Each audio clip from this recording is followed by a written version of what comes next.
नमस्कार दोस्तों, स्वागत है आप सभी का हमारे YouTube चैनल पर।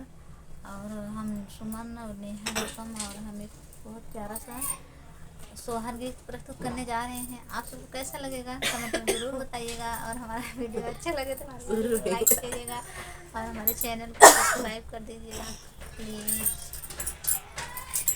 सुन सुन मोरे भैया, लक्ष्मण तोरा था साजा मामा तोरा था साजा मामा ओ भैया, सीता करा था बाई ठामऊ जंगल छोड़ी आमऊ जंगल छोड़ी आमऊ हो।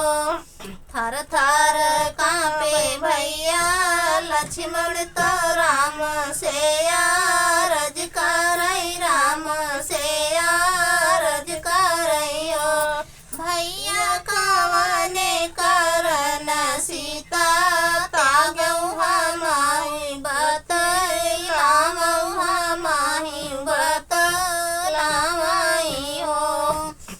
भैया मारई दो बियवा हमई ताना तो सीता नाही राखब तो सीता नाही राखब हो। पनवाई ऐसा सीता पातर कुसुम ऐसने सुंदर कुसुम ऐसे सुंदर हो। रामाये कदो गरा बाबा के माती महालिया में सोवई महालिया में सोवई ओ। लक्ष्मण जाके जगामऊ तू सीता तरत बाई ठामऊ तरत बाई ठामऊ हो। लक्ष्मण सीता ऐसे सुनी दर रानियवा जंगल छोड़ी आमऊ जंगल छोड़ी आमऊ हो। तेऊ तो सीतानी हारई डगरिया नाही पावई डगरिया नाही पावई ओ।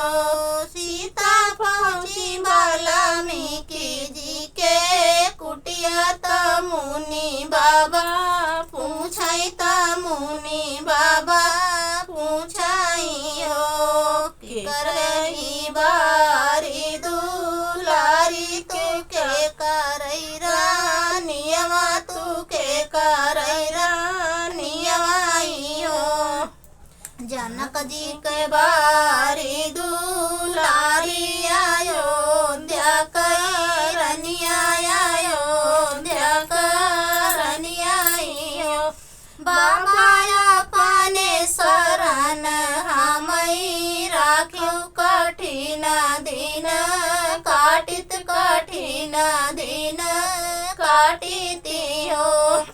वन में दिन सीता बीतावई तो जिया मन भावई तो जिया मन भावई हो। राम